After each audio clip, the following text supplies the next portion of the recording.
All right, hello everyone. Welcome to our, I believe this is fifth webinar of ISIE's Lifecycle Sustainability Award webinar on data, algorithms, and tools.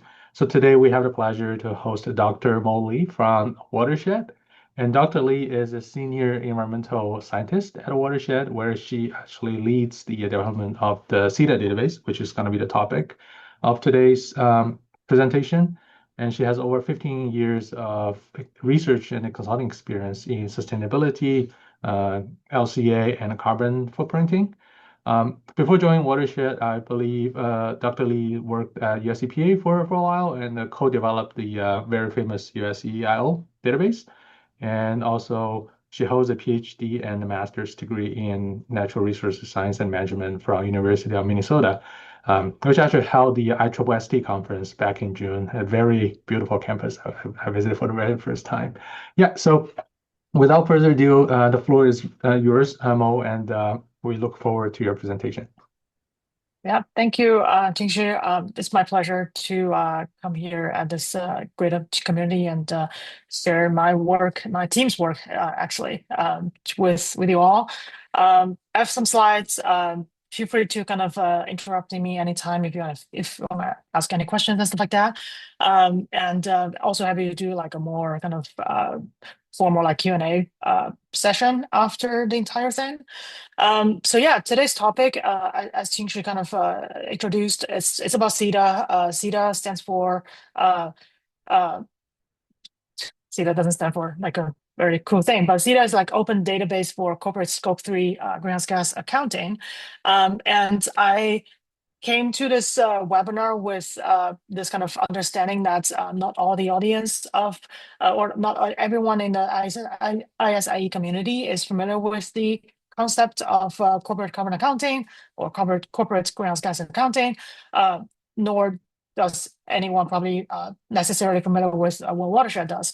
So I want to kind of kick off the presentation with a brief introduction of what Watershed does and what we kind of do in this domain of corporate carbon accounting. So we help customers. So these are portion of our customers.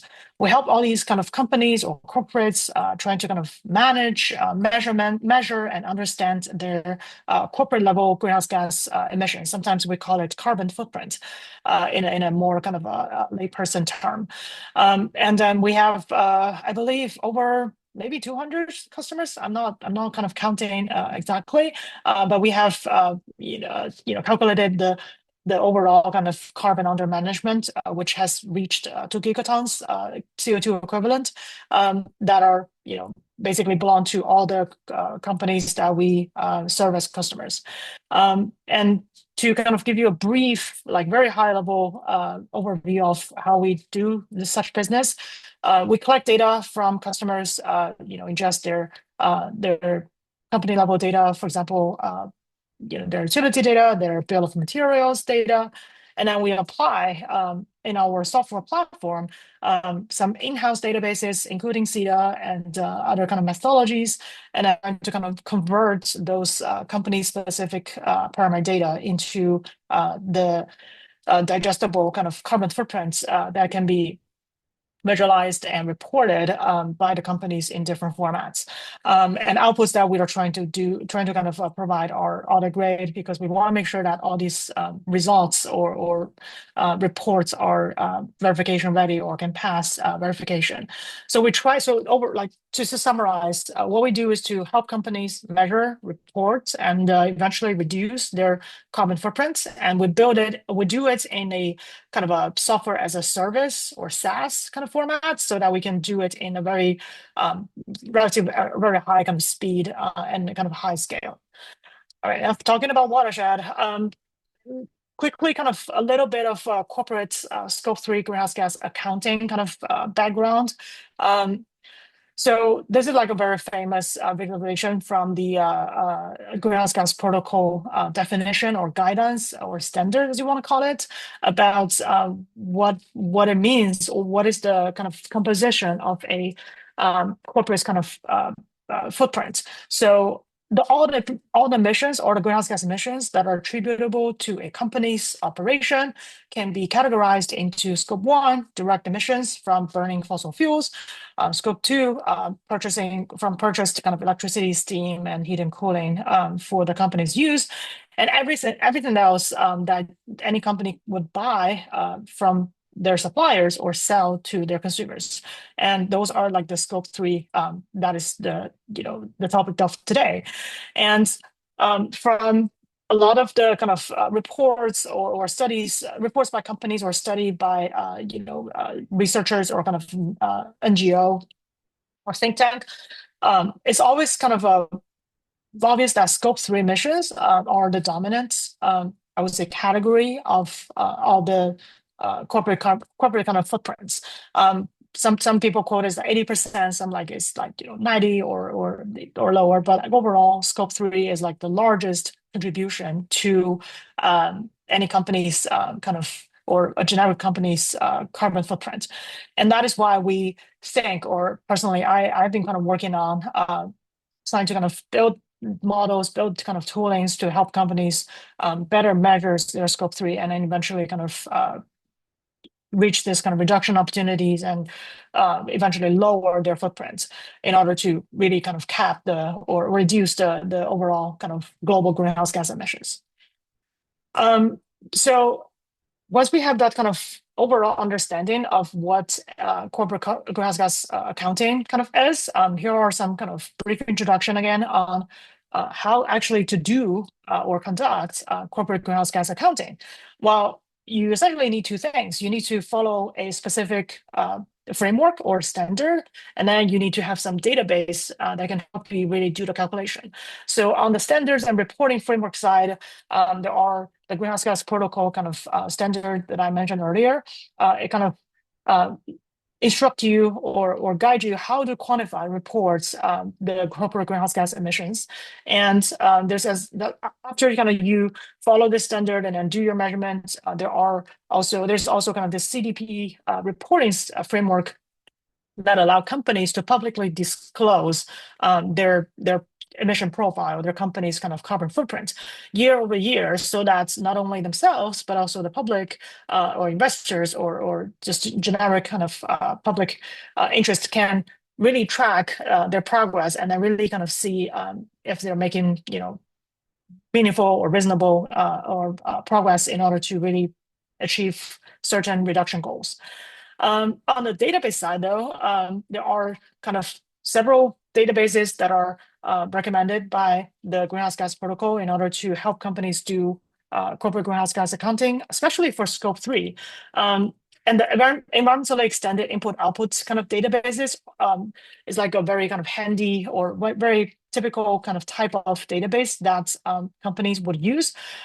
For those who are not familiar with the concept of EEIO, here's like a brief kind of introduction or explanation of it.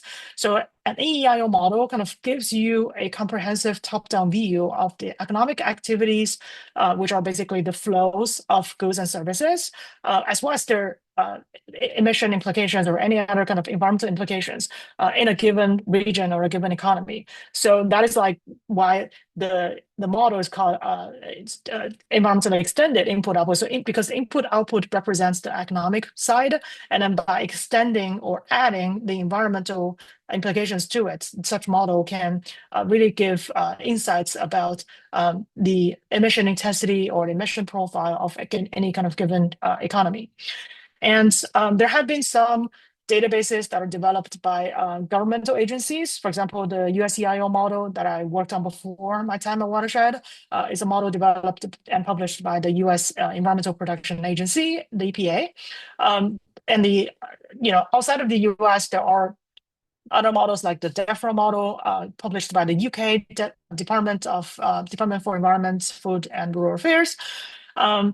And these two kind of models are relatively or generically kind of referred to as the single region model because they are published by these nation-specific kind of governmental agencies, and they describe the US economy and describe the UK economy specifically.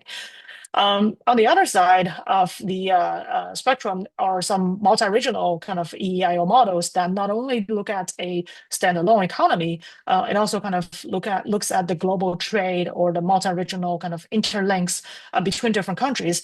Good example is CEDA, which is something that I will talk about more today. Also, kind of Excel-based model is also another widely used model, and 𝘴𝘱𝑜𝑟𝑎 and other kind of models are in this kind of domain.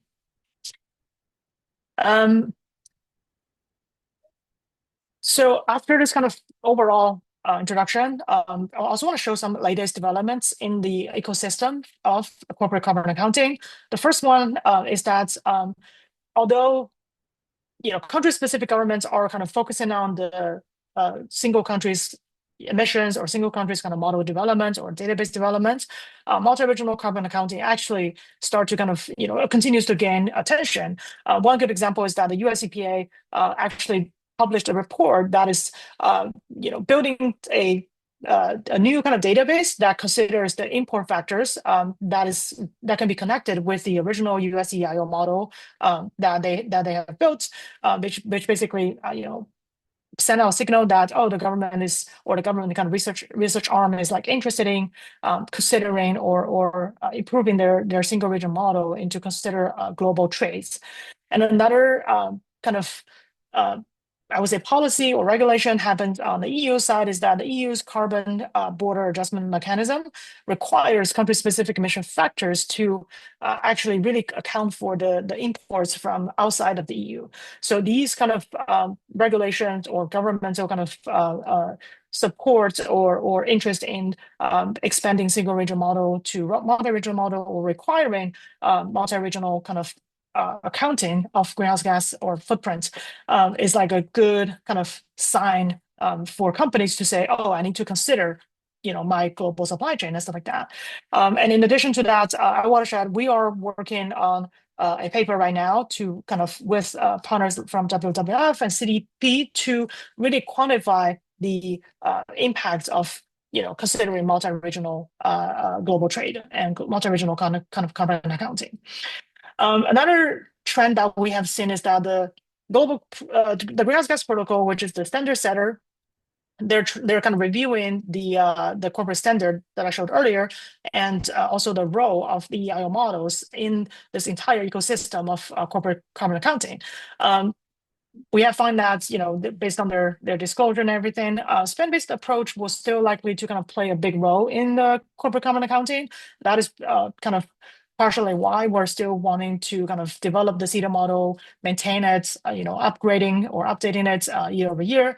And but one kind of additional flavor to that is that there will probably be more kind of guardrails than before. For example, it will require or kind of ask companies to use multi-regional model and also like the up-to-date version of any model that they would choose. All right. Here's like a kind of a slide that I've used everywhere in different kind of presentation because I think it's very informational. It kind of gives you a very much kind of overview of what are the models in this kind of in this market or in this kind of ecosystem. So a quick comparison. I talked about the single region model before, the USCIO or the UK DEFRA. They're like one country focus. They have different kind of coverage of industry granularity. They have different data recency. But on the multi-regional model side, we have CEDA, Excel-based, and 𝘴𝘱𝑜𝑟𝑎. Overall, definitely they are like multi-regional kind of, they cover more than one country. So it's like, that's why they're multi-regional models. But they also kind of have different level of sectoral or industry kind of granularity. And the data recency also kind of differ from model to model. And the reason that I highlight CEDA is because I developed CEDA and I know the best of it. So I'm very confident to say that regarding all these features that we have gathered and kind of summarized, CEDA is by far the most kind of comprehensive model that we have recommended our customers to use from this market. All right, now let's get into the real meat, CEDA by Watershed.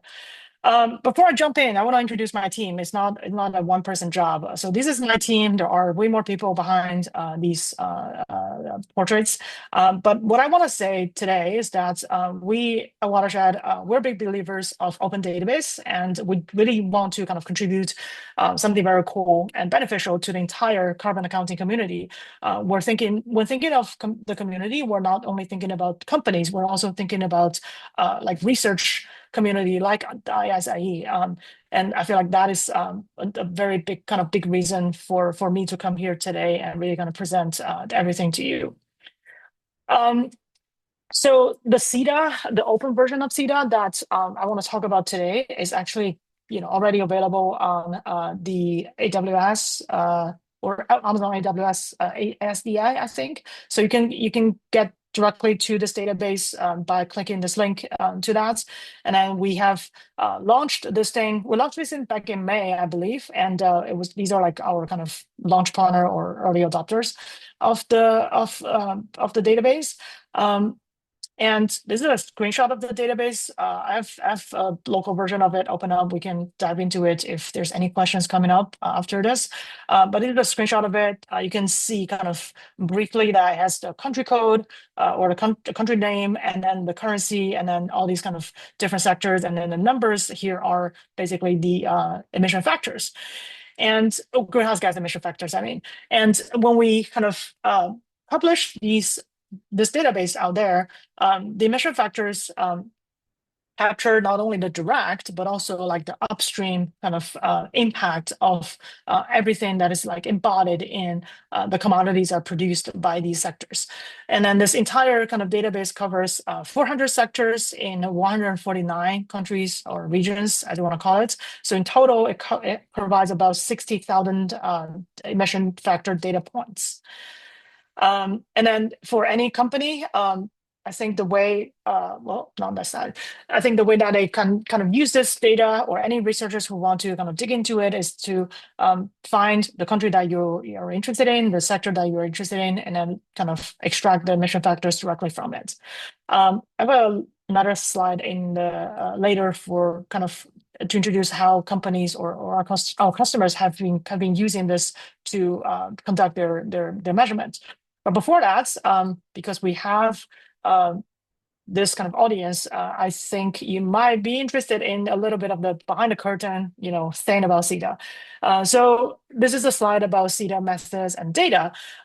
Overall, the method is like very much kind of conventional IO or input-output kind of math or matrices.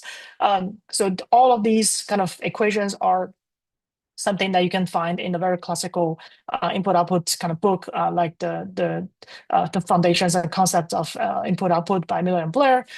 The only kind of maybe the only kind of additional thing that I would want to call out is after you kind of derived all the economic related matrices, like the A matrix represent the direct requirements, the L matrix represent the total requirements. Here, when we get to the B and M, these are the extension kind of step that we combine or link the emission intensity or emission profile with the economic thing. So if you kind of follow through all these matrices, and toward the end in the M matrix, you would get the emission factor value that characterize or describe the direct and indirect emission intensity for a given sector. Also, I've heard from many people that they're curious about what are the data sources that we have used in CEDA. So here's like a brief overview of it. So this describes the data source, or the source data, whichever you want to call it, behind the open version of the CEDA that we published on ADSI. So you can see that we kind of ingest the input-output kind of tables, the economic side, from a handful of country-specific statistical bureaus, and also from like global organizations like the OECD. And then in addition to that, we also kind of ingest data from UN Comtrade as well as OECD to help us really link each and every country together by adding this kind of international trade data in the entire construction of CEDA. And on the greenhouse gas emission side, for the countries that we do have specific input outputs kind of tables or data, we would also kind of go to the national or country-specific national agencies to get their country-specific greenhouse gas inventories. And then for other countries, we would use the UNFCCC data. I do want to call out that you may see that there's probably not all the data sources are kind of consistent from 1 year, and that is like a very common kind of I would say drawbacks of multi-regional model development, because you can't guarantee that all countries would update or publish their latest data at the same cadence. But at Watershed, what we try to do is that we would always monitor the data updates, schedule and cadence by these agencies that we have identified, and then always try to kind of utilize the latest data as we can find. All right. So quickly on how we have seen kind of customers or the companies who use Watershed they have used CEDA to kind of measure their Scope 3 emissions. So what we would ask from them, just as I showed in probably the early slide, we would ask for their kind of data or company-specific information about how much they spend on buying what and from where. So these kind of three information, data points, are the key for any users, any customers, any companies to really kind of use CEDA or any similar kind of multi-regional EEIO models. So that we describe that as the business activity. And then we would use two of the three data points that I just said, which is the what, industry, and where, to identify which CEDA emission factor that is applicable to such a spending activity. So then we would multiply the expense, the amount of spending, by that emission factor in order to get a greenhouse gas kind of footprint at the CO2e units. So if we do this for every kind of line item of the expenses from any given company, and then we kind of aggregate everything at the end, this would represent their Scope 3 or kind of Scope 3 Category 1 footprints. And companies can use such results to identify the hotspots in their kind of entire supply chain. For example, they will say that, even if I spend the most of my kind of budget on this item, but if this item or this supplier doesn't have the highest emission factor, maybe that's not my kind of immediate focus. Should be to really kind of engage them and trying to kind of seek any reduction opportunities. So the combination of business activity and CEDA emission factors can really kind of enable the company to understand their supply chain. That can also, in addition to the kind of identifying hotspots, there are cases that companies would not necessarily have primary data that describes their specific kind of suppliers' emission profiles, and then CEDA or any kind of EEIO models could come in as a very good candidate to really kind of help gap fill using the industry average metric to help company really do a comprehensive or complete measurement of their Scope 3 emissions. Okay, so that is all I have for what is this kind of CEDA model. In addition to introducing what CEDA is, I do want to talk a little bit about what kind of research that we have done using CEDA at Watershed, because I think this could be interesting to this audience at ISIE, and also I personally want to kind of utilize this opportunity to really showcase our work and hopefully welcome any future collaborations if possible. So I have two studies or two research to kind of talk about today. The first one is kind of temporarily titled as Errors Due to Domestic Import Assumption in Corporate Carbon Accounts. This is the paper that we wrote with WWF and CDP, and it's already kind of submitted to, I believe, Nature Communications. It's under review right now. The focus or the topic of this paper is to really understand the discrepancy between any company's carbon footprints in two cases, in two scenarios. One scenario is that they would assume that they only operate in one country, and then they will use a single region kind of EIO model to measure their footprint. And then the second scenario is that they would utilize CEDA, which is a multi-regional EIO model, and then really kind of capture the global supply chain or the carbon emissions embodied in the global supply chains of this given company. And so we hope this study can really showcase the importance of consider domestic imports or global supply chain in any given modern companies in the world today, because the world is connected through global supply chains. I don't think any company can just stand up and say, no, I only operate in this country, all my inputs are from one economy. That's just untrue in today's world. So here's like a kind of a quick figure that we kind of got from this paper. It overall it shows that the black bar here represents one kind of emission factor for the specific industries that are on the rows here, and that represents the emission intensity from the country that we focus, which is the US right now. And the range or the distribution actually reflects the emission factors for the same industry, but from different countries. So overall, you can see that for some industries, the range can be smaller, meaning that the emission intensity do not change or vary a lot from country to country. But for some other industries like petroleum refineries, we do see a gigantic range. And then the US is kind of on the right-hand side of the middle point, but it's not always the case. For example, electronic manufacturing, US is like on the lower end. So yeah, it's just kind of a zoom into different industries. US electronics manufacturing is on the lower end. This can be due to a lot of reasons. For example, the manufacturing efficiency, the electricity kind of the greenness of the electric kind of power grid also kind of contributes to such observations. Oh yeah, I was like just talking ahead of myself. Petroleum refineries, you see that US is on the higher end. This could be due to the scale or the size of the entire petroleum refinery industry in the US.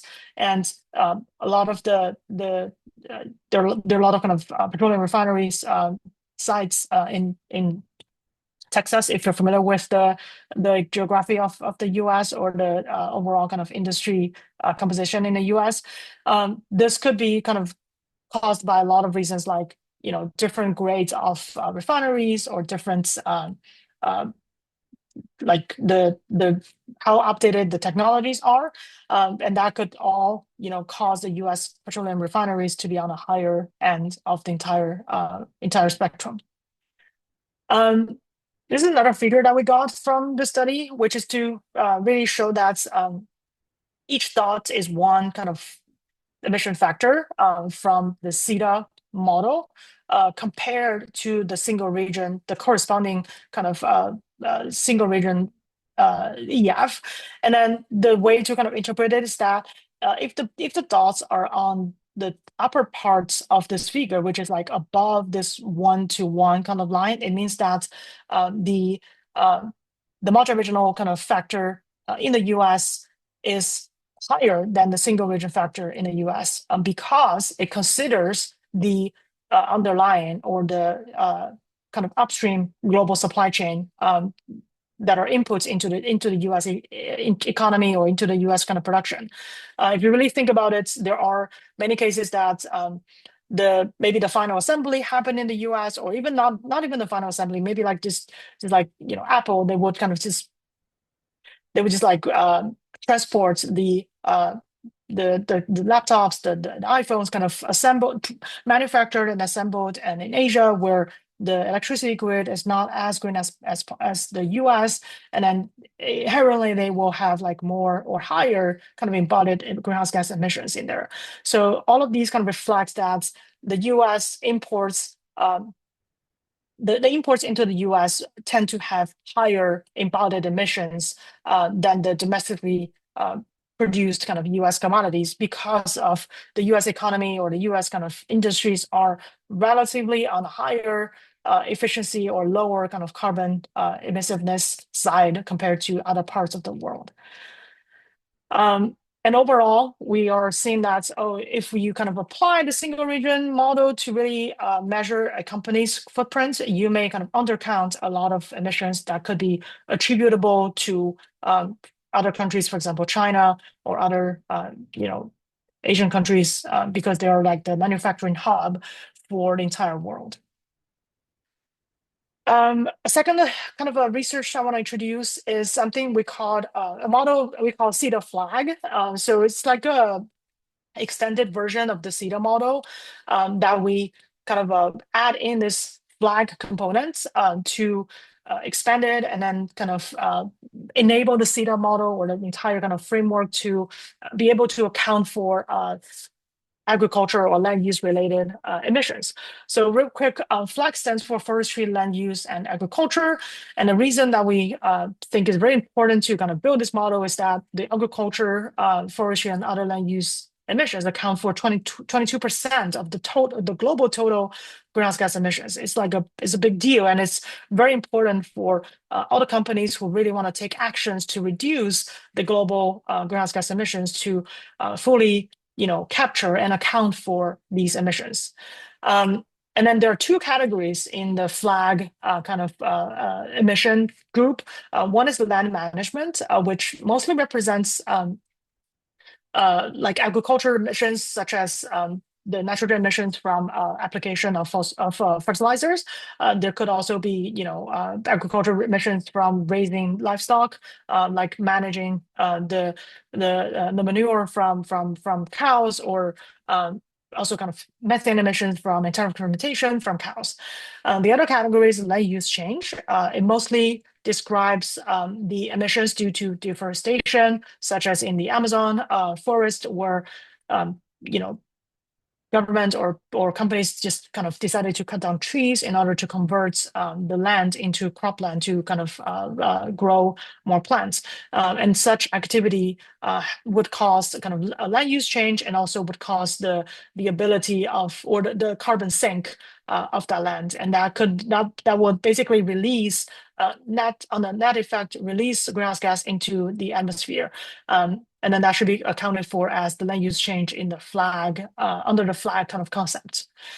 In a CEDA flag model, what we did was that we identified a total of 10 CEDA, agriculture, and forestry sectors. These are very much kind of broad sectors, and then we mapped them to a much kind of a fine list of specific commodities of agriculture, from livestock, and also kind of forest. So it's like a 10 to 150 kind of sector mapping. And this way we could have like more resolution or more granularity when understanding or when kind of modeling and also understanding the carbon footprint of each and every commodities in agriculture and forestry. Quickly on the methodology side or the concept side, these are some equations that you saw earlier, meaning that the CEDA flag follows the same kind of modeling framework as CEDA, and just that the matrix formats may be slightly different. And then a quick kind of like overview of some of the results that we saw. Using the CEDA flag model, we are able to kind of not only like more accurately kind of estimate the land management side of the for each and every of the CEDA sectors, but also we can take into consideration of the land use change emissions in the context of CEDA flag, because in the original CEDA model, only the non-flag and land management emissions were in the scope of that model. I forgot to kind of add in the legend here. So for each group of manufactured kind of food or forestry related products, the left bar represents the CEDA model, and then the right bar represents the results from CEDA flag model.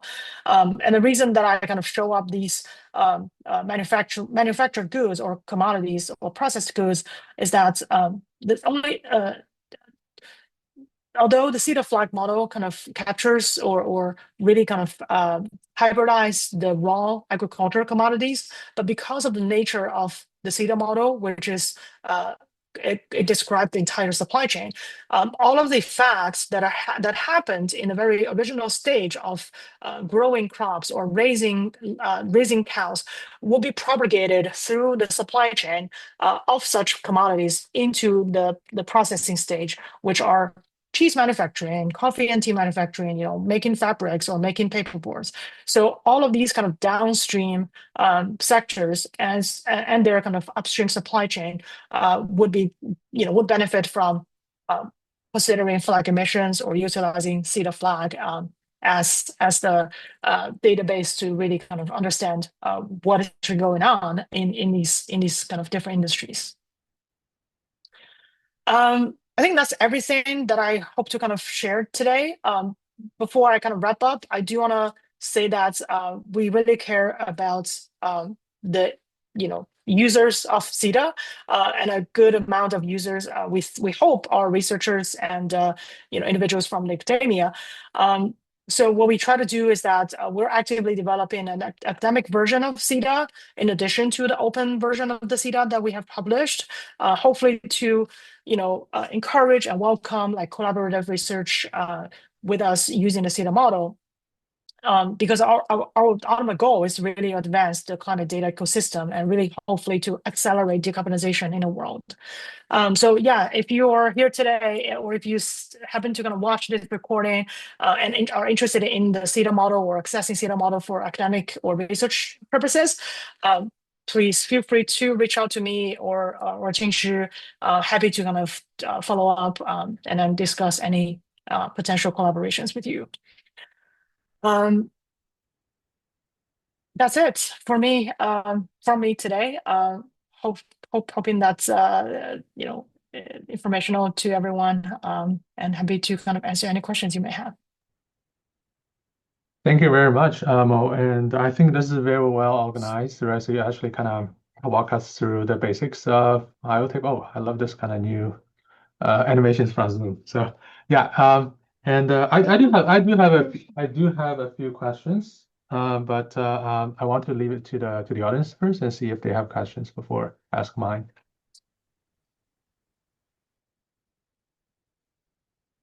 Yeah, Tessa, please. Hi, yeah, thank you so much for your presentation. I have a couple of questions, but I'll start with my for now. With the CEDA data, I've had a look through, and it's surprising to me, at least, the variation in emissions factor in different countries for like the same product. And I work in greenhouse gas accounting for corporate companies, and I'm just thinking about that in terms of, well, A, what do you think the reasons are for that? Do you think it's genuine, or do you think it's different qualities and data set from different companies? And what I'm thinking about is if I use this data, like how I'm going to communicate those differences to clients. Yeah, that's a great question. I think it's also very important one, and good because we hear it all the time from our customers or from the users of CEDA model. I would say the difference in the emission factors across different countries is primarily due to the essence of that economy, or I mean, by economy, I mean basically each country. It kind of reflects the technological, I would say, state or technological kind of status, as well as the emission profile or the energy kind of profile that are in that country. So it's not actually not surprising to see one emission factor can be ranging quite substantially from country to country, because if you really think, I think a good example would be electricity. If you think of electricity, if a country that is like heavily relying on fossil fuels combustion to produce electricity, the emission factor will definitely be much higher for compared to the countries where renewable energy are the dominant kind of sources. And actually, if I may flip back to one of this slide, it's very interesting to see that both France and Brazil are basically kind of showing negative emissions in this kind of global trade context. And the core reason of that is because both countries are not so heavily relied on fossil fuels. For example, France is like picking up a lot of nuclear generation in the electricity profile, and Brazil is like a lot of, very much kind of hydro-powered. So when looking at these emission factors, you really have to think about the profiles or the technological mix. Like, for example, if any country is going to manufacture anything, is it like super efficient or less efficient? That could all play into the resulting kind of emission factors kind of variance from country to country. Does that help? Does it make sense? Yeah, it does make sense. I guess I'm still surprised that some of them have like a factor of like 15 or, like very large differences between them. I do understand all the like implications with the electricity system and everything that differs between countries, but some of them do just seem like pretty different to me. But yeah. I would say kind of these are the implications that we just talked about. Is definitely like the genuine kind of reality of what's going on in different countries. But when you kind of come to this models like CEDA, another big factor is the quality of the input data, right? So it could be another kind of big factor I think can drive such good big variance in emission factors would be the input data that we get from different agencies or different kind of organizations or government agencies. These data may have uncertainties. These data may be not so accurately describing kind of different countries, and they may be compiled in different ways following different framework, making the comparison of country to country not so kind of valid in some extreme cases. So I think it's definitely a combination of different factors. I would say that the country specific economic profile or emission profile is like the biggest driver, but you have to really kind of account for the uncertainty or the discrepancy in this kind of country specific kind of data sets as input data. That makes sense. Thank you. Yep. Very good questions. Any other questions from the audience? Yeah, hey, I have another question. Yeah, thank you please, so go much thank you so much for this presentation. Just looking at this slide, right? I see you used all the GHG emissions data in several jurisdictions. I saw they should have a most recent data. This data are pretty old, right? Just taking China, for example, 2015 data, emissions in China should be very different from now. I'm just wondering, if there's the way to forecast or estimate, the GHG emissions for most recent years, and if we can use that to develop the span-based emission factors, yeah, we, like the previous audience, they asked the same, the question I'm also interested, right? If we should decline, right? If we switch from US EIO emission factors to the CEDA emission factors, they likely increase their scope 3 emissions 30%, or maybe even higher. They would be very surprised to see that increase and want to know why. To just share something, and I'm curious, to see if we could have most recent data to develop the emission factors, Yeah, that's a great question, and to be honest, it's definitely also kind of definitely on the board of our consideration, and we are updating CEDA on an annual basis. So currently, right now, we are working on a new version of CEDA, which will adopt a new version of let's say, the Chinese kind of IO tables as well as the greenhouse gas emissions data. So I hope that kind of reassures you a little bit. On the a quick note I do want to share with everyone on the data update side is that because these data or these kind of input output or greenhouse gas inventory data are very much kind of top down, and there always is like a data kind of lag between current or like today, and the latest data you can get often is like 2 years or even 5 years, because of the compilation of such data would take time and stuff like that. So sometimes when even if we want to kind of update to the latest, there may not be kind of readily available like raw data or kind of primary data that we could use. The way that we kind of forecast it is to consider the I would say like the economy decarbonization ratio or the grid greening effect, like considering how electricity system have been greened in the past few years. And so in the CEDA kind of construction process, we do have one step to, we call it fine tune. We kind of fine tune the emission factors to based on like third-party reference data or LCA studies or research kind of papers, to really kind of hopefully capture the latest and the greatest improvements or developments of certain emission factors. And electricity is being the core of it, because we understand how. I mean, if you look at the A matrix, kind of describing the IO system, electricity is like the most widely used commodity throughout any economy. So, as soon as you get electricity relatively right, the downstream effect will be kind of very much in a reasonable range. So that is that. There's one more thing I wanted to say. Yeah, we talked about data updates. Sorry, what was your second question? Lost track. Oh, second, it's not a question. It's just echo with the previous audience question, right? Right, right. If the companies are using Oh, yeah. USDL image factors, right? If they switch to CEDA, and their scope 3 footprint will likely be increasing by 30%, 20%, or something like that. Yes. It's hard to. I mean, I work with a lot of clients. It's hard to accept that situation.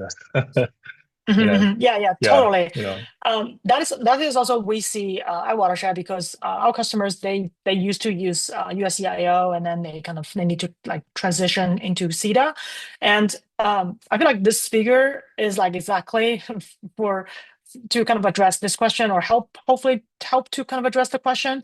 So if you're really kind of looking at the case from switching from a single region model, let's say USCIO, to a multi-regional model, let's say CEDA, you are actually expanding the scope of, or the, let's say scope. You're expanding the scope of the upstream supply chains of any companies or any of your clients, because you're essentially using USCIO, you're essentially assuming everything that is produced throughout their supply chain are produced in the US, assuming or taking the U.S. technological mix as for granted, but that's not the case, because any company's kind of supply chains are very much kind of global right now, because you basically buy a lot of things, a lot of parts from all around the world, and assemble it somewhere and then import it to your final destination.